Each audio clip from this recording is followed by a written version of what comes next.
परम मंगल में प्रात पर अखिलेश्वर अकारण करुणा वरुणालय भक्तवांशा कल्पतरु तरिद्वित विनंदित पीताम्बरधारी श्री बालकृष्ण लाल की वांगमयी प्रतिमूर्ति हम आप सबके मध्य में विराजमान श्रीमद् भागवत महापुराण को बारंबार प्रणाम। उपस्थित समस्त विप्रवृंद, संतवृंद, गंधर्वजन और आप सभी श्रोता भाई बंधु मातृशक्ति सबको मेरा बहुत बहुत जय श्री कृष्ण, जय सिया राम, जय श्रीमन नारायण, जय जय श्री राधे। ठाकुर जी की परम कृपा अनुग्रह से हम आप सब लोग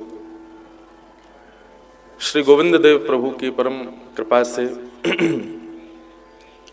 जयपुर के श्री राधा माधव मंदिर के पावन प्रांगण में अकिंचन कथा श्रवण करने के लिए एकत्रित हुए हैं।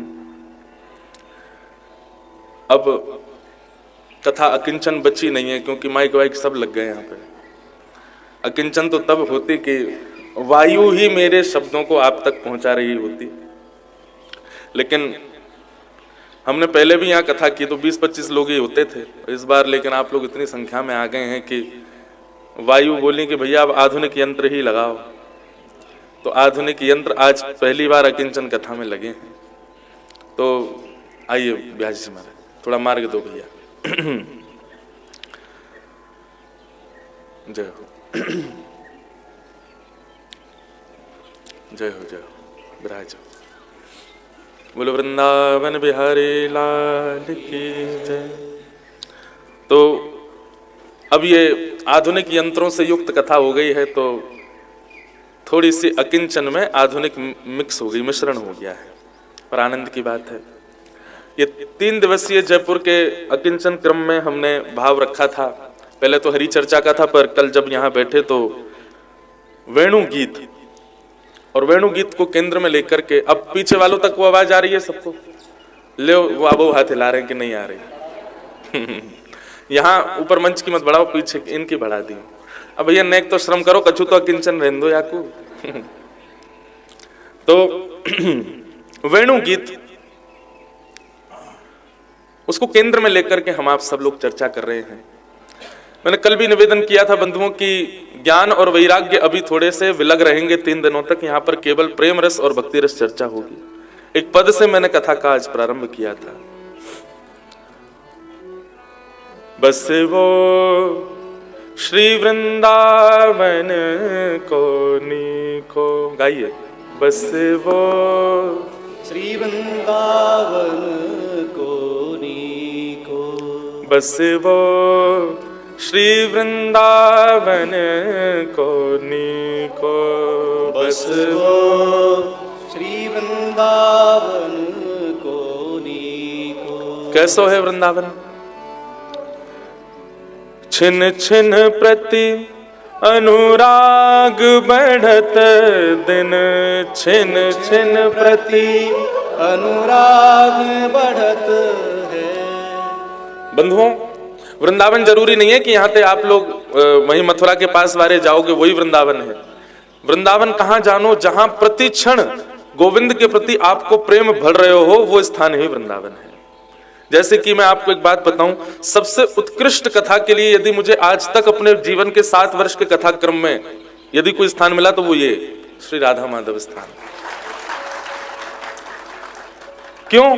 जब जब यहाँ कथा होती है, जब जब मैं यहाँ आता हूँ, जब जब यहाँ भाव, अब आप लोग इतनी संख्या में आ रहे हैं, अब आने शुरू हुए। पहले यहाँ इतने लोग नहीं आते, तब भी हम लोग खूब भाव से आते थे। 7-7 दिन बैठ के यहाँ कथा सुनाते थे। क्यों? यहाँ अनुराग बढ़ता है, यहाँ प्रेम बढ़ता है, यहाँ कथा कहने से गोविंद पहले से और ज्यादा प्रिय लगने लग जाते हैं। और मैं यही बात कहता हूँ हमेशा कथा में कि वह स्थान, वो व्यक्ति, वह भाव, वह स्वर जिससे गोविंद और प्रिय लगते हों, वही आपके लिए गुरु स्थान है, वही आपके लिए सर्वश्रेष्ठ स्थान है। तो छिन छिन प्रति अनुराग बढ़त दिन, छिन छिन प्रति अनुराग बढ़त है। छिन छिन प्रति अनुराग बढ़त दिन, छिन छिन प्रति अनुराग बढ़त है। दरस बिहारी जी को, दरस दरस बिहारी जी को, दरस बिहारी जी को, दरस बिहारी जी को, बस वो श्री वृंदावन को नीको, बस वो श्री वृंदावन को। क्षमा करें यदि शरीर से आप उस वृंदावन में भी हैं, लेकिन प्रतिक्षण अनुराग नहीं बढ़ रहा है, प्रतिक्षण वह प्रेम नहीं बढ़ रहा है बिहारी जी के प्रति, श्री राधा रमण जी के प्रति, श्री राधा वल्लभ जी के प्रति। गोविंद देव, मैं तो कहता हूं भैया सवेरे जाओ, आज हम मंगला करके आए इसलिए थोड़े 15 मिनट विलंब से आए, तो मंगला करवे जाओ, श्रृंगार करवे जाओ, राजभोग करवे जाओ, रात्रि शयन करवे जाओ, 4 बार दर्शन करवे जाओ गोविंद के, और चारों बार में गोविंद यदि पहले से अति प्रिय नहीं लगे हों तो निश्चित है आपकी भक्ति में कहीं दोष हो रहा है। वृंदावन बंधु, ये वेणु गीत वहीं प्रकट हो सकता है जहां वृंदावन हो, जो वृंदावन नहीं है वहां वेणु गीत प्रकट नहीं हो सकता। तो ये बार बार वेणु गीत गायन का जो भाव चित्त में उमड़ रहा था इस स्थान के लिए, इस स्थान को घोषित करता है कि ये वृंदावन ही है। और वृंदावन कहां? जहां विराजे राधा रानी, जहां विराजे श्री श्यामा प्यारी। निश्चित है, मैं कल भी निवेदन कर रहा था, आज भी करूं, इस स्थान पर निश्चित ही हमारी किशोरी जी विराज रही हैं, तभी यहां वेणु गीत प्रकट हो रहा है, तभी यहां वेणु गीत गाने का मन हो रहा है, भाव हो रहा है। ऐसे इस अप्रकट वृंदावन को जो कि जयपुर में विराजमान है उसको हम प्रणाम करते, बारंबार वंदन करते हैं। आप लोग प्रयास करो बंधुओं, जो लोग जयपुर निवासी हो, हफ्ता में एक बार तो आए करो यहाँ पे, और इसी समय आए करो, और इसी समय आकर के यहाँ इन्हीं कुंज में देखो, वो वृक्ष के ऊपर मयूर बैठा है, वृंदावन में भी नहीं दिखते ऐसे, तो जैसा सुख यहाँ होता है वहां ऊपर एक अटारी पर बैठा है, कभी कभी यहाँ पीछे आके बैठ जाते हैं। ये सब भी प्रमाण हैं कि श्याम सुंदर यहीं विचरण कर रहे हैं, लाल जी यहीं घूम रहे हैं, यहीं डोल रहे हैं। ऐसे वृंदावन को बारंबार प्रणाम। कल हमने वेणु गीत के 2 श्लोकों को श्रवण किया। आइए अब वेणु गीत में आगे प्रवेश करते हैं। वेणु गीत के आगे के भाव, उनके अंदर दर्शन करें कि गोपियां क्या दर्शन। कल मैंने बताया ना वेणु गीत क्या है बंधुओं। वेणु को कहीं शिव स्वरूप कहा गया, वेणु को कहीं ऐसा भी किसी टीकाकार ने वर्णन किया कि श्री हनुमान जी महाराज जी वंशी के रूप में ठाकुर जी के साथ कृष्ण लीला में विराज रहे हैं, परंतु एक रूप ऐसा बताया जा रहा है। वेणु गीत आज की जो वंशी बजी है, उस वेणु के स्वर से गोपियों के चित्त में प्रेम प्रकट हुआ है। इसका मतलब क्या है? ठाकुर जी तो पहले से वंशी बजाते आ रहे हैं, आज की ही वंशी ऐसी क्यों बज रही है?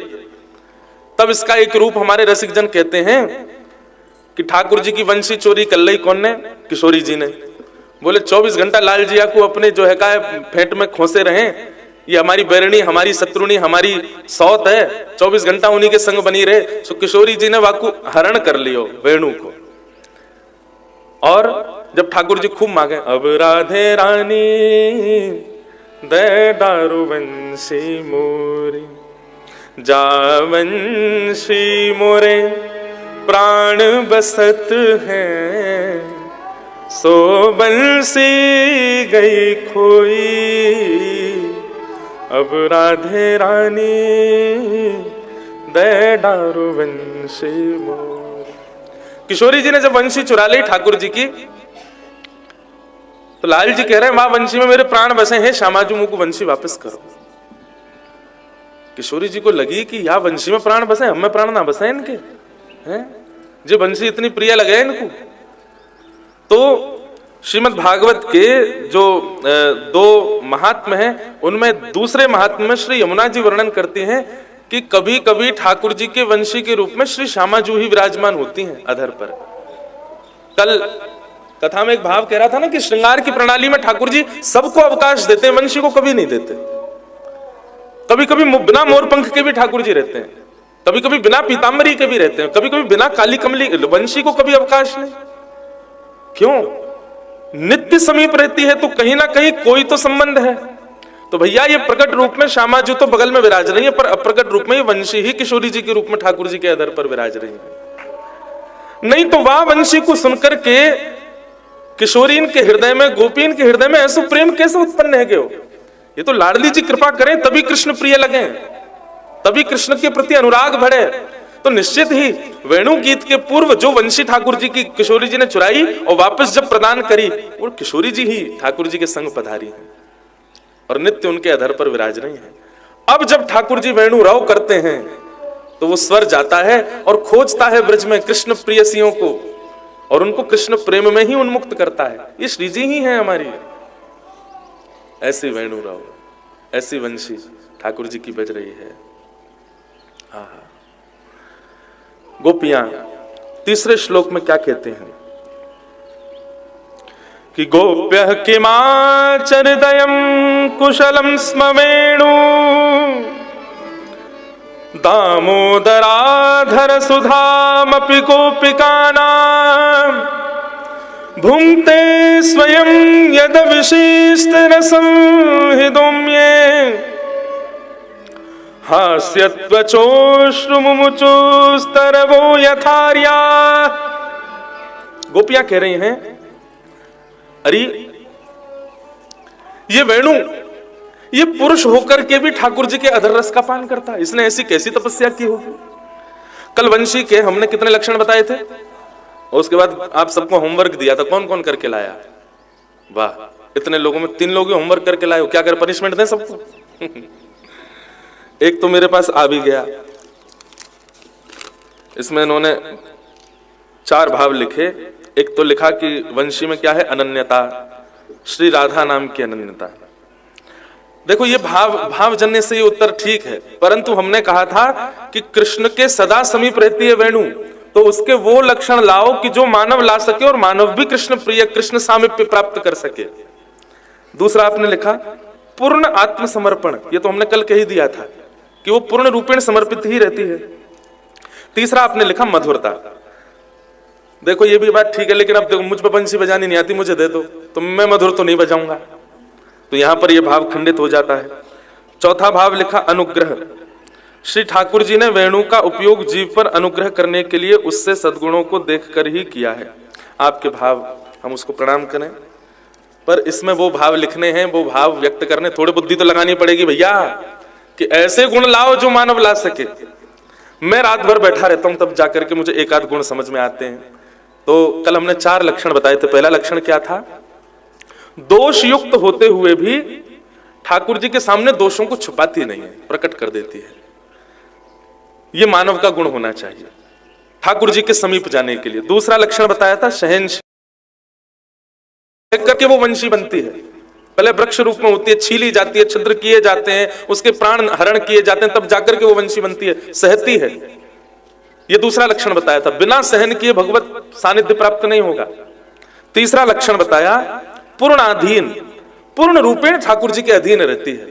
ठाकुर जी चाहो तो मुझे धर दो, ठाकुर जी चाहो तो मुझ को खोस लो, ठाकुर जी चाहो तो बजा लो, अपनी कोई इच्छा नहीं है, पूर्ण अधीन है ठाकुर जी के, अपनी इच्छा से विमुक्त रहती है वंशी। ये तीसरा लक्षण बताया था। और चौथा लक्षण क्या बताया था? शरणागति, करवाती है, बिचौलिया है। क्या बताया था चौथा लक्षण? वंशी अपने प्रति आकर्षित नहीं करती, वंशी की ध्वनि आपको आकर्षण करेगी, लेकिन प्रेम यदि होगा तो वंशी वादन करने वाले से होगा, वंशी से नहीं होगा। लो आगे 2-3 होमवर्क बनाए। अब पहले हमारा होमवर्क सुनो। तो 4 लक्षण तो कल वंशी के बताए, फिर 2 लक्षण और रात्रि में समझो। मैं 10 लक्षण करूंगा 3 दिन में, 2 लक्षण रात्रि में क्या समझ में आए। 5वां लक्षण क्या है वंशी का? मैं कथा में कहा करता हूं कि जब कृष्ण प्राप्त होंगे ना, तो एक गुण आपके अंदर आ जाएगा। क्या? कुछ भी संग्रह करने का मन नहीं करेगा, सब बांटने का मन करेगा। अभी हमारी स्थिति क्या है? हमें कुछ मिलता है तो हम चाहते हैं हम इसको रख लें, इसको सजो लें और संग्रह कर लें और इकट्ठा कर लें। ये इकट्ठा करने वाला स्वभाव जब तक हमारा है, समझो ठाकुर जी अभी दूर हैं।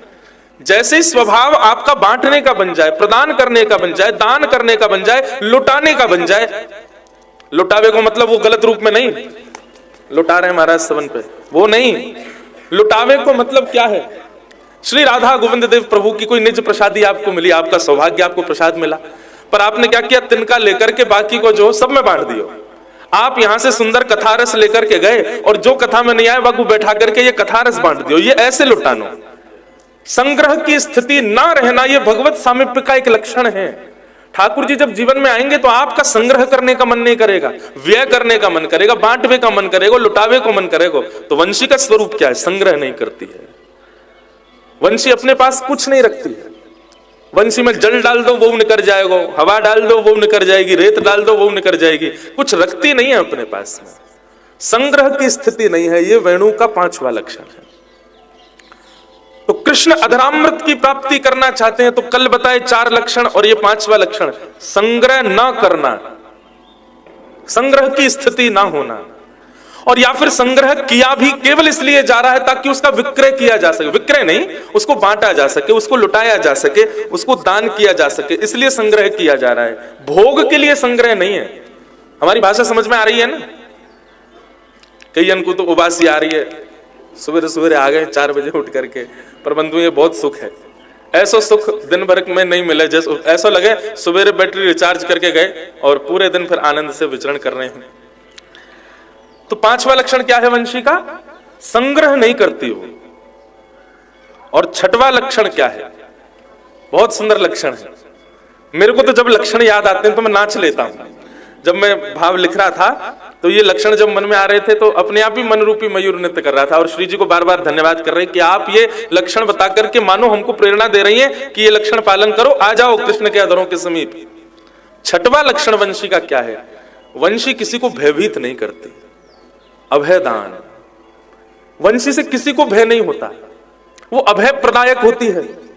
वंशी की प्रजाति के वृक्ष, वंशी के प्रजाति के अन्य अन्य साधन, चाहे वो डंडा हो, चाहे वो लट हो, चाहे वो मोटे बांस हो, सब भय प्रदायक होते हैं, सबसे भय होता है। लेकिन जैसे ही वो बांस वंशी के रूप में प्रकट हो जाती है, अभय देती है, किसी को भय नहीं देती, फिर उससे किसी को भय नहीं होता।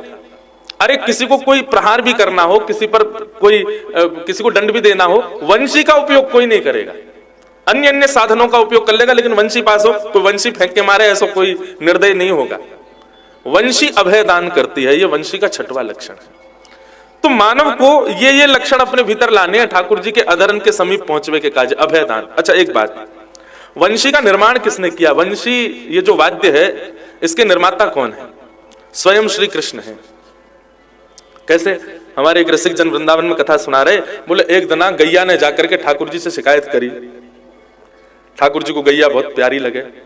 गैया लगे अति प्यारी जग पालनहारी, गैया लगे। ठाकुर जी को बहुत प्यारी लगती है गैया। तो गैया ने जाकर के एक दिन ठाकुर जी से शिकायत करी। ठाकुर जी शिकायत नहीं करी, ठाकुर जी ने एक दिन गैया से पूछ ली, अरे गैया तू एक बात बता, तो को कोई से भय तो ना लगे? गैया बोली लगे। बोले कौन ते लगे? बोले यार बांस के डंडा ते भय लगे। मोकू चरावे वाले या जिनके घरन में मैं रहूं वे सब कभी ना कभी याद दिखा करके मुझको भयभीत करें श्याम सुंदर। तो उस गैया को निर्भीक करने के लिए, उस गैया के भय को निवृत्त करने के लिए ठाकुर जी ने कहा कौन ने दियो तो को भय? बोले या बांस ने दियो मुझको भय।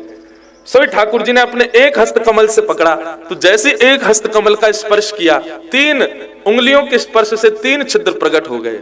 दूसरे हस्त कमल का स्पर्श किया, 3 छिद्रों से, 3 उंगलियों के स्पर्श से 3 छिद्र और प्रकट हो गए। और उसी बांस को जिसने गैया को कष्ट दिया, श्रम दिया, उसको भयभीत किया, उसी बांस को जब ठाकुर जी ने खींचा तो 6 छिद्र प्रकट हो गए। जैसे ही अधर पर लगाया तो 1 छिद्र और प्रकट हो गया। ठाकुर जी ने जैसे ही प्राण पिरोए तो गैया मंत्र मुग्ध है करके नेत्रन से अश्रु प्रवाह करने लगी। ठाकुर जी बोले बता अब तो को भय लग रहा है? बोले नहीं, अब तो ये प्रेम प्रदायिका है गई है, अब तो ये प्रेम प्रदान कर रही है। गैया को भय प्रदान करे वंशी बांस, या हमारे ठाकुर जी ने वही को वंशी के रूप में प्रकट कर दियो कि अब यहां से तो को कभी भय नहीं लगेगा। तो वेणु का 6वां लक्षण क्या है? वो अभय प्रदान करती है। श्रीमद् भागवत में भी कहा गया है सबसे बड़े दानों की श्रृंखला में एक दान का नाम है अभय दान। मुझसे किसी को भयभीत होने की आवश्यकता नहीं है, मुझसे किसी को भय नहीं होना चाहिए। ये ऐसा अभय दान राग से जब आप रहित होकर के वह करने लगते हैं जो श्याम सुंदर को प्रिय हो, तभी आप वैरागी हो। आपके जीवन में ऐसी कोई आपकी अभिलाषा नहीं जो आप अपने लिए कर रहे हो, सब ठाकुर जी के लिए। तत्सुखे सुखित्वम प्रेम स्वरूपम।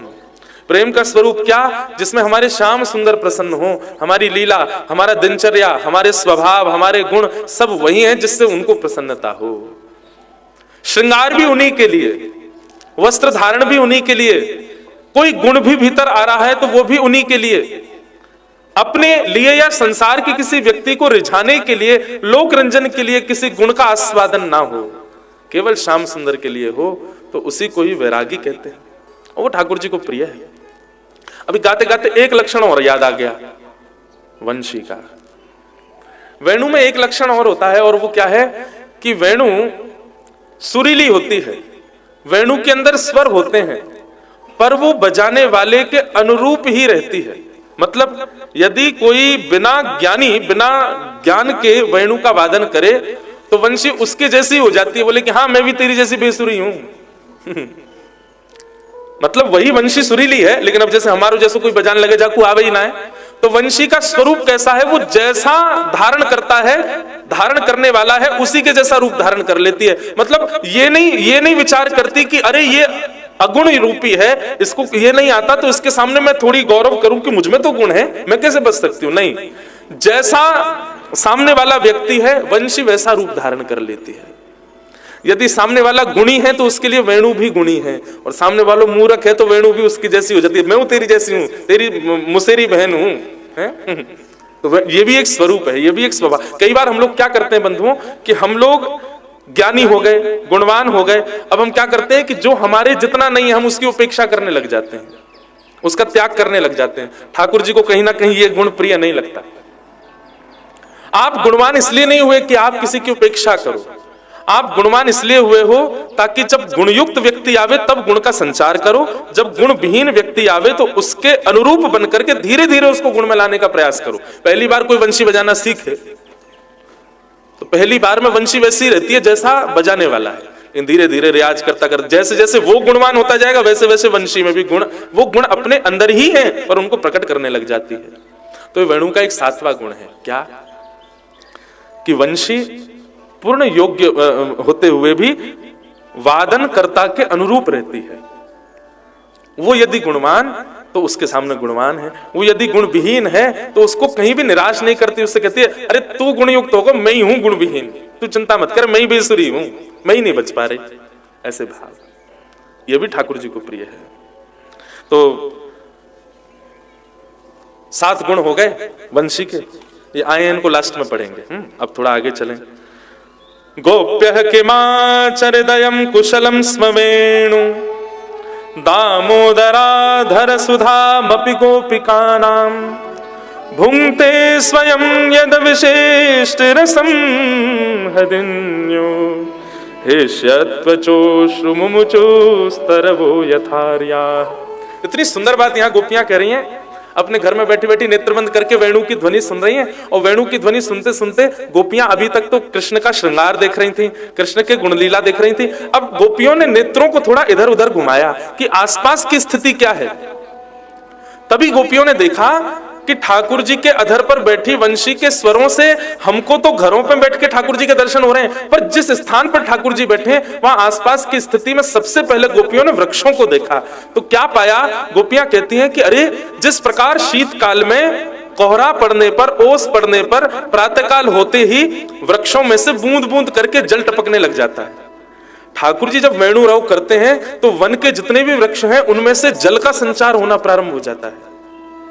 कितनी सुंदर भाव। मतलब सर्दियों में देखा है ना, वृक्ष अगर हो उन पर ओस जम जाती है, थोड़ा कोई हिला दे या हवा चल जाए तो अपने आप उनमें से पानी गिरता है।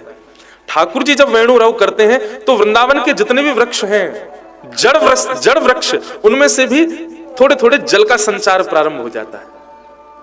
तब गोपियां आपस में चिंतन करती हैं, अरे ये वृक्षों में से जल की बूंद क्यों गिर रही हैं। तब आपस में गोपियां कुछ भाव प्रस्तुत कर रही हैं। क्या, एक गोपी कह रही है, बोली अरे कृष्ण की वेणु को सुनकर के देखो जड़ भी चैतन्य हो रहे हैं। हम यदि अपने आप को कोसें या फिर कोई हमको कोसे कि बताओ इन पर कोई काम धंधा नहीं, सुबह सुबह उठ के कथाई सुनने चले जाते हैं, इन पर कोई काम धंधा नहीं, पूरे दिन पूजा पाठ में लगे रहते हैं। अरे भैया श्री कृष्ण है ही ऐसे, उनके भाव, उनकी लीला, उनके गुण, उनके रसामृत का यदि किसी ने चिंतन कर लिया, यदि वो जड़ भी हो तो वो जड़ चैतन्य हो जाता है। तो हम तो पहले से ही चैतन्य हैं, हम चैतन्य क्यों उस रस में आसक्त नहीं होंगे। वृंदावन के जब जड़ वृक्ष उनकी लीला में, उनके वेणु रव में, उनके दर्शन में, यही वेणु गीत में वर्णन आता है कि जब कृष्ण चलते हैं ना, तो जिस जिस स्थान से ठाकुर जी निकलते हैं वहां वहां के वृक्ष अपने आप झुक जाते हैं और अपने योग्य पुष्प, अपने योग्य फलों को मानो जैसे ठाकुर जी को प्रस्तुत करते हैं नीचे झुक करके। इस प्रकार ठाकुर जी के चरणों की ओर सबका झुकाव हो जाता है। तो वृंदावन में कभी आप देखें ये जो कुंज है ना, ये आपस में जो ऐसी ऐसी कुंजें हैं, ये कुंज निर्मित हुई ही ठाकुर जी के प्रवास से है। ठाकुर जी निकलते हैं तो अपने आप मार्ग प्रशस्त करते हैं, वृक्ष अपने आप चैतन्य होते हुए उनके सुख का विचार करते हुए आगे का मार्ग प्रशस्त करते चलते हैं। गोपियां कहती हैं, अरे कृष्ण की वेणु की ध्वनि सुनकर के देखो जड़ भी चैतन्य हो गया है। भैया यदि या कृष्ण की लीला सुन के, कथा सुन के, दर्शन करके हम मानवन में से यदि कोई चैतन्य नहीं हुआ तो समझो वो राक्षस ही है। अरे जहां वृक्ष भी चैतन्य हो जाते हैं, हम मानव चैतन्य नहीं हो सकते। एक गोपी कह रही है, अरे इन वृक्षण से निकलवे वाले जो ये बूंद हैं, इनको देख करके मेरे मन में तो ऐसा भाव आ रहा है कि ये हर्षाश्रु हैं। कैसे अश्रु? हर्षाश्रु। हर्षाश्रु किसको कहते हैं? थोड़े धीमे। हर्षाश्रु को मतलब क्या है? आनंद में जब आंसू आ जाते हैं। दूसरी गोपी बोली, अरे बहन हर्षाश्रु क्यों आ रहे हैं, ये आनंद में क्यों अश्रु प्रवाह कर रहे हैं? तब गोपियां कहती हैं कि भैया ये वंशी कौन है? ये वंशी इन वृक्षों की ही पुत्री है, इन्हीं की प्रजाति की, इन्हीं की जाति की एक लाली है वंशी, और वह लाली को ठाकुर जी से विवाह है गयो है, ठाकुर जी के अधर पर वो बैठी है। या जड़ रूपी वृक्षण में से निकली भई एक इनकी कन्या वंशी ठाकुर जी के अधर पर बैठी है, या हमारे इन वृक्षण के हर्षाश्रु बह रहे हैं। ये आनंद में भर गए हैं कि देखो हमारे कुल खानदान की लाली देखो, यानी हमारो कैसा गौरव बढ़ाया हो, ये ठाकुर जी के अधर पर विराज रही है, इसलिए वृक्षों के हर्षाश्रु बह रहे हैं। आहा, ये गोपियां चिंतन कर रही हैं। तभी एक दूसरी गोपी बोली, नहीं नहीं ये हर्षाश्रु नहीं है। तो बोले मुझे तो ऐसा दिख रहा है ये दुखाश्रु है, ये दुख में रो रहे हैं सारे वृक्ष। सब गोपियां बोली, अरे ये तो कैसी बात कर रही है, ये दुखाश्रु कैसे हो सके, ये वृक्षण के दुख में आंसू क्यों निकल रहे हैं? बोले ये सब वृक्ष कह रहे हैं भैया हम लोगन को जातिगत एक काम है। बोले कहा, हम लोगन के घर बनावे, लोगन को छाया प्रदान करें, लोगन के घर में दीवार खड़ी करें, लोगन के सिर पे छत बनावे, हम लोगन के घर बनावे, लेकिन ये देखो हमारे कुल में उत्पन्न भई ये वंशी, ये गोपिन के घर को उजाड़ रही है, उनके पति परिवार सब छुड़वा रही है। गोपी गीत में गोपियां कहती हैं, पति सुतान वया भ्रातृबांधवा अति विलंघ्यते तच्युतागता। हे श्याम सुंदर, भगवान एक बात गीता में कहते हैं, सर्वधर्मान परित्यज्य माम एकम शरणम व्रज। मैं आप लोगों से एक बात पूछना चाहूं भैया, ठाकुर जी जब ये प्रवचन अर्जुन को कर रहे हैं, सर्वधर्मान परित्यज्य, सब धर्मों को छोड़ के एक मेरी शरण में आ जाओ, क्या उस समय और भी धर्म थे जब भगवान ये बात कह रहे हैं? उस समय अन्य आदि धर्म तो थे नहीं। भगवान कृष्ण जब धराधाम पर थे तब और कोई मजहब ही नहीं था, और कोई पंथ ही नहीं था, और कोई धर्म ही नहीं था, एकमात्र हिंदू वैदिक सनातन धर्म, एकमात्र कृष्ण प्रेम था। तो फिर ठाकुर जी अर्जुन से ऐसा क्यों कह रहे हैं, सर्वधर्मान परित्यज्य माम एकम शरणम व्रज, सब छोड़ के मेरी शरण में आ जाओ? किस धर्म के त्याग की बात कर रहे हैं? बंधुओं, दो प्रकार के धर्म हैं, एक लोक धर्म और एक व्यवहार धर्म। लोक धर्म क्या है? ये मजहबों में बट जाना, पंथों में आदि आदि, इन सब भावों में, ये लोक और व्यवहार धर्म है, लोक धर्म है। और व्यवहार धर्म क्या है? जो संसार में हम लोग सुबह से शाम तक और दिन भर जीवन भर जिसको निभाते रहते हैं, इसको व्यवहार धर्म कहते हैं। व्यवहार धर्म का त्याग करके माम एकम शरणम व्रज, ज्यादा व्यवहार का पालन मत करो, मेरी शरण में आ जाओ। ठाकुर जी आज्ञा करें, आप कहोगे महाराज जी ये तो वही बात है गई, मतलब माता पिता परिवार सबन को छोड़ छाड़ के चलो ठाकुर जी के, हमको विरक्त कर जाओ, जयपुर कथा सुनावे आए हो कि घर उजड़वावे आए हो हमारे? बंधुओं देखो, व्यवहार को व्यवहार की तरह रहने दो, वास्तविकता में मत लाओ। व्यवहार मतलब क्या है? व्यवहार का मतलब होता नाटक। ऐसा व्यवहार करो, मतलब तुम्हारा मन नहीं है फिर भी करो। लेकिन हम लोग उसी को वास्तविक समझ बैठते हैं। संसार में हमको व्यवहार ही निभाना है, वास्तविकता तो केवल श्री राधा गोविंद देव से ही निभानी है। जो हमारा मूल प्रेम है, जो मूल वास्तविकता है, उसको सबको प्रदान मत करो, वो तो केवल श्याम सुंदर के प्रति रखो, बाकी सबके प्रति व्यवहार रखो। मूल को लेकर के माम एकम शरणम ब्रज, जो तुम्हारा मूल प्रेम है, जो तुम्हारा मूल संबंध है, जो तुम्हारा मूल भाव है, उसको सबको मत बांटो। सबके प्रति तो केवल व्यवहार, तू तो मेरा बड़ो प्यार हो भैया, तेरे बिना तो मैं रह ही ना सकूं, लेकिन मन में सोचो ऐसी कोई बात नहीं है भैया, हम तो केवल गोविंद देव से प्रेम करें। ये तो तुमको प्रसन्न करवे के काजे हम कह दे रहे हैं। अरे तू तो मेरो यार है भाई, है गले में गलवैया डाल करके महाराज ये दोस्ती हम नहीं छोड़ेंगे, तोड़ेंगे दम मगर तेरा बिल्कुल छोड़ के जाएंगे भैया। अगर तू गोविंद देव जी को नहीं है तो हमारा नहीं है, केवल तेरे संग व्यवहार निभा रहे हैं हम। व्यवहार को व्यवहार रहने दो, संसार के संबंधों के प्रति तो केवल नाटक करो, व्यवहार निभाओ। मूल भाव ठाकुर जी को वहां कह रहे हैं, ठाकुर जी माम एकम शरणम ब्रज, सब छोड़ के मेरी शरण में आ जाओ। तो एक गोपी कह रही, अरे ये तो मुझे लगे वृक्षन के दुखाश्रु हैं।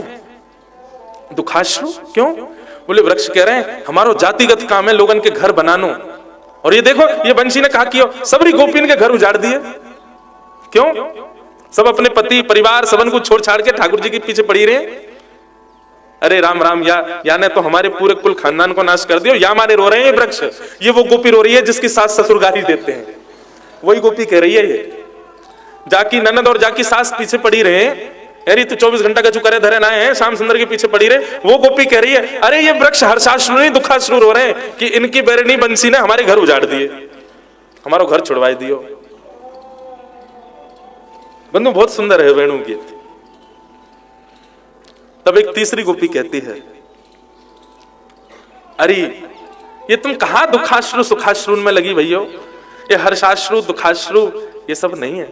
तो बोले भैया ये वेणु जब बज रही है और हमारे वृंदावन के सब वृक्षण से जो ये रस संचार है रहे हो है, ये तो आनंदाश्रु हैं। बोले आनंदाश्रु काय बात के लिए आए भैया, ये आनंद में क्यों भरे आए हैं?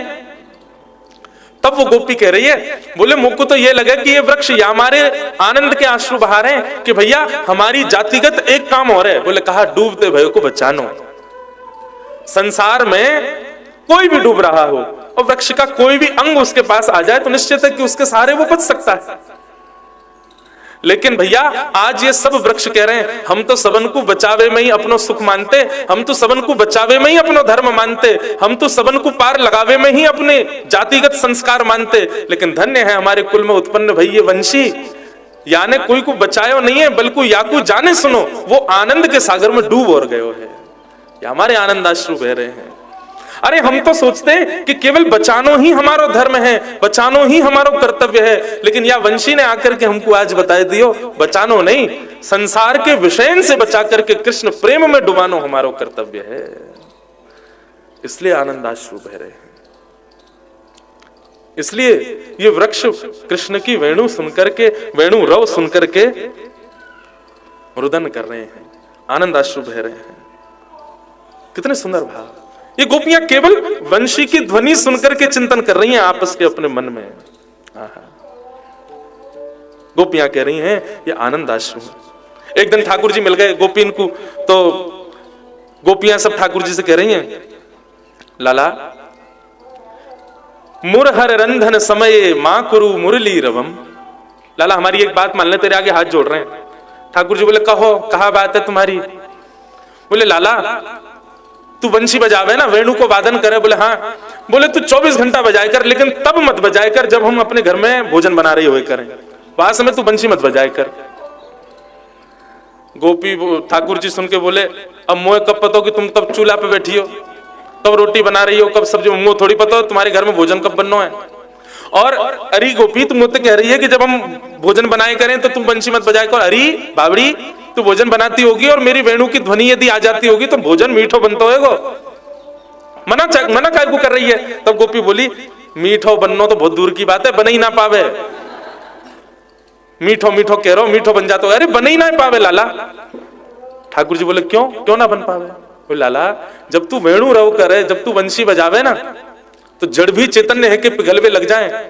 हमारे चूल्हा में लगे भाई कंडा, हमारे चूल्हान में लगे भाई लकड़ियां, जिनको प्रज्वलित करके हम भोजन बना रही हैं, वंशी की ध्वनि सुनते ही उनमें से सुंदर अश्रु प्रवाह है लग जाए, सबरी अग्नि शांत हो जाए, जला जला के हम तो पागल है जाए, खूब कपूर डाल लें, खूब प्रयास कर लें, लेकिन वो जरे ही ना है। या हमारे लाला हम तेरे हाथ जोड़े, पाम पूजा, हमारी सास बहुत मारे हमें, तू बस बात समय वंशी मत बजाए कर, जा समय हम भोजन बनायो करें। ऐसी ठाकुर जी की वंशी। संसार की कोई गुण, कोई क्रिया है नहीं पाएगी।